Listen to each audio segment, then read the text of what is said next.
Welcome to this introduction to the International System of Units, also known as the SI system. SI stands for Système International d'Unités, which is French for International System of Units. This standardized system of measurement is used worldwide in science, industry, and everyday life. The SI system evolved from the metric system, which was first introduced during the French Revolution in the late 18th century.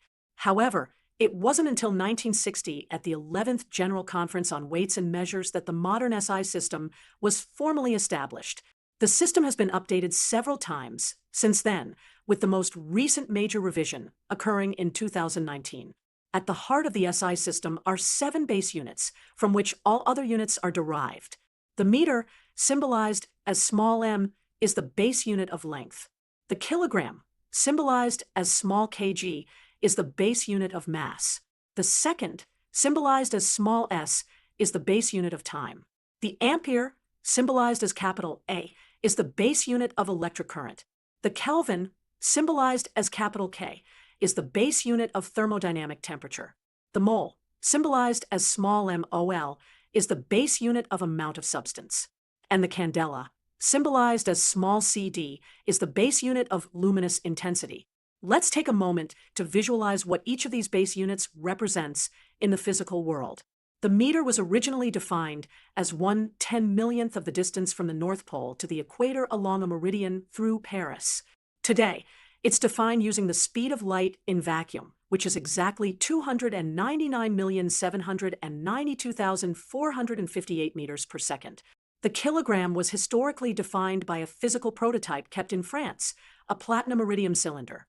Since 2019, it's defined using Planck's constant, which relates a photon's energy to its frequency. The second was once defined as 1/86th, 400 of a mean solar day. Now it's defined as the duration of 9,192,631,770 periods of radiation corresponding to the transition between 2 energy levels of the cesium-133 atom. In addition to the 7 base units, the SI system includes many derived units, which are formed by combining base units according to the algebraic relations linking the corresponding quantities. For example, the Newton, which is the SI unit of force, is defined as kilogram times meter divided by second squared. This comes directly from Newton's second law of motion: force equals mass times acceleration. Other common derived units include the joule for energy, the watt for power, the volt for electrical potential difference, and the Pascal for pressure. The SI system also includes a set of prefixes that can be used with any unit to represent multiples or fractions of that unit. These prefixes range from yocto, representing 10 raised to the negative 24, to yotta, representing 10 raised to the positive 24. For example, a kilometer is 1,000 meters and a millimeter is 1,000th of a meter. These prefixes help us express very large or very small measurements more conveniently. In daily life, you often encounter prefixes like kilo, mega, giga for large quantities, and milli, micro, and nano for small quantities. The SI system offers several advantages over other measurement systems. First, it's internally consistent, with all units related to each other in a logical way. Second, it uses the decimal system, making conversions between units straightforward.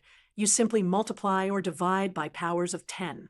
Third, it's universal, allowing scientists and engineers from different countries to communicate effectively. Finally, it provides very precise definitions for units, ensuring measurements are accurate and reproducible. Let's look at some practical examples of SI units in everyday life. When you buy fruits at the supermarket, you might purchase 1 kilogram of apples. The bottle of water you drink might contain 1 liter of water, which is equivalent to 1 cubic decimeter. Weather forecasts typically give temperatures in degrees Celsius, which is derived from the Kelvin scale. Road signs indicate distances in kilometers, and car speeds are measured in kilometers per hour. Your electricity bill is measured in kilowatt hours, combining the SI units of power and time. In conclusion, the International System of Units provides a coherent, practical, and universal framework for measurement that has greatly facilitated scientific progress, international trade, and everyday activities. Its 7 base units, combined with derived units and prefixes, allow us to express any physical quantity in a standardized way that is understood worldwide. By using the same system globally, we can communicate precisely about measurements across different fields and cultures, making the SI system one of humanity's most important achievements in standardization.